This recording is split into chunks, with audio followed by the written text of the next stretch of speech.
Hello everybody and welcome to the Online Sociologist. My name is Ryan.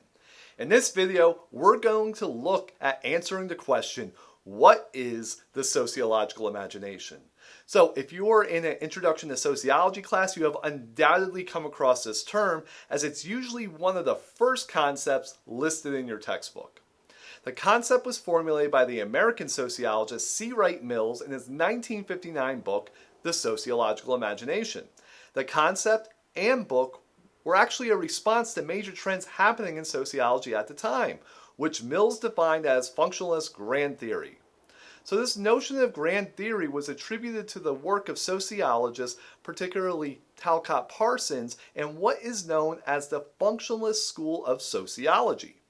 Grand theory can be defined as a method of sociological analysis that focuses on the abstract building and arrangement of society, organizations, and structures. Now, this was abstract because there wasn't any observation or analysis of individuals and groups.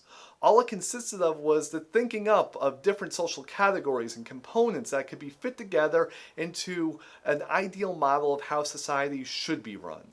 In other words, grand theorists were more concerned with the order of these models and not with the complex, messy, everyday lives of individuals and their interactions.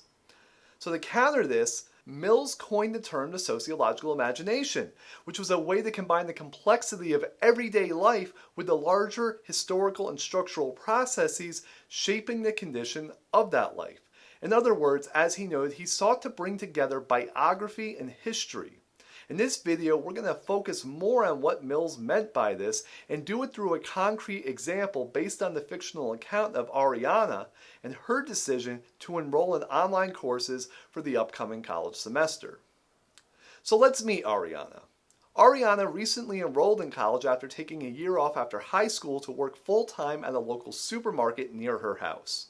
However, she misses learning, and she wants to get a degree in something that will pay her more money and is therefore ready to go back to school.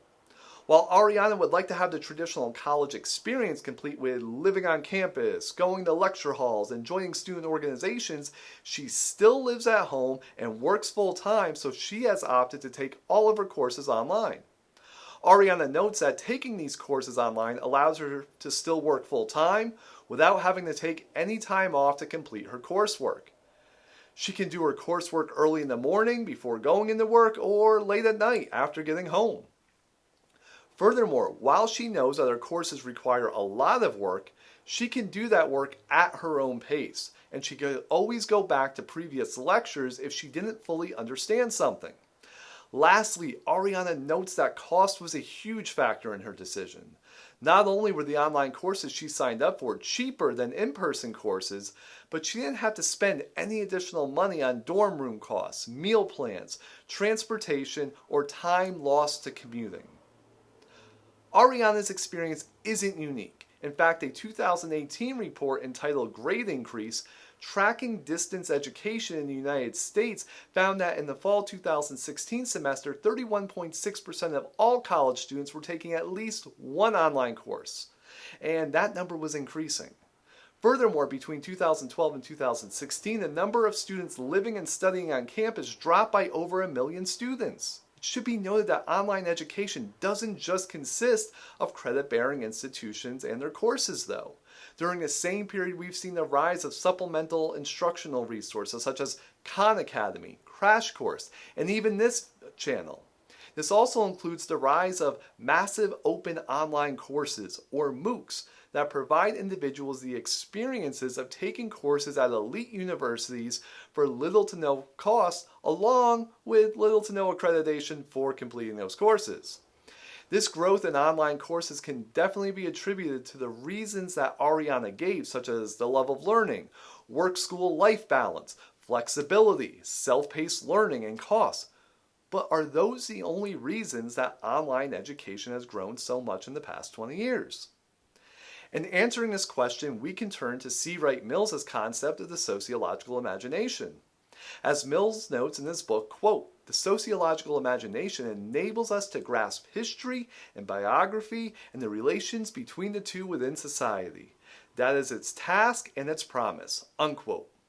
In other words, the sociological imagination challenges us to marry the concreteness of everyday individual life with the abstractness of social structures and processes shaping that larger condition in which those lives are lived. And looking at this definition and our above assessment, we are only seeing one part of the larger issue of online education. Ariana decided to take these courses because of her interests, schedule, and budget. But such decisions say nothing of the larger historical scene through which online courses developed. Therefore, to complete this analysis, we have to move from the individual biography to the larger structure and then back to merge both together.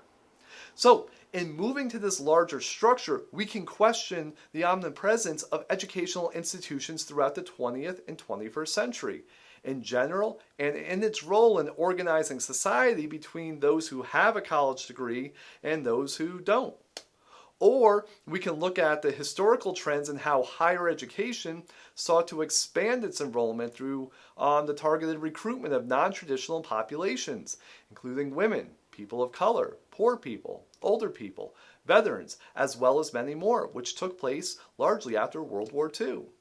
Online education could be seen as one more tool in this larger process of expansion, but even online education couldn't be utilized if it wasn't for a number of other large-scale structural processes. First, the advent and ubiquity of online education couldn't have taken off if it wasn't for government-funded technological revolutions bringing about the advent of the microprocessor, personal computer, and the internet during the latter part of the 20th century.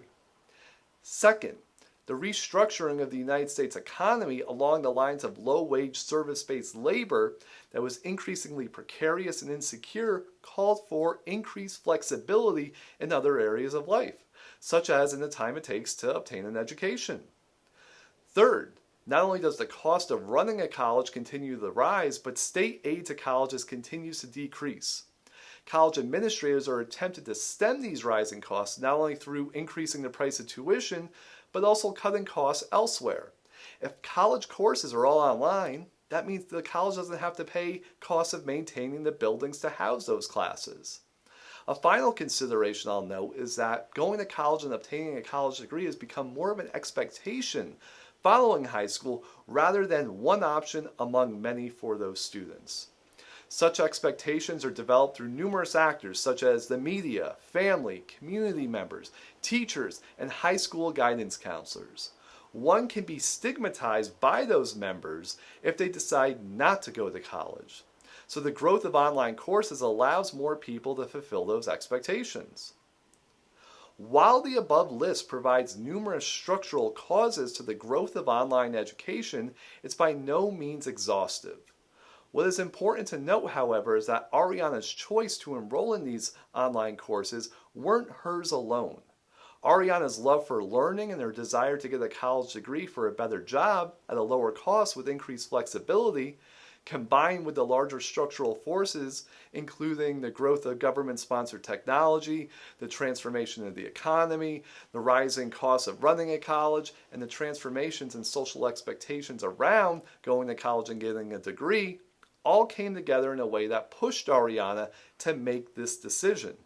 So while Ariana wholeheartedly believes that the decision to enroll in college and online classes were hers and hers alone and based on her own needs, we see a much larger story emerging, one that couldn't be made possible except through a changing social landscape shaped by the interaction between individuals organized through larger society and its social institutions.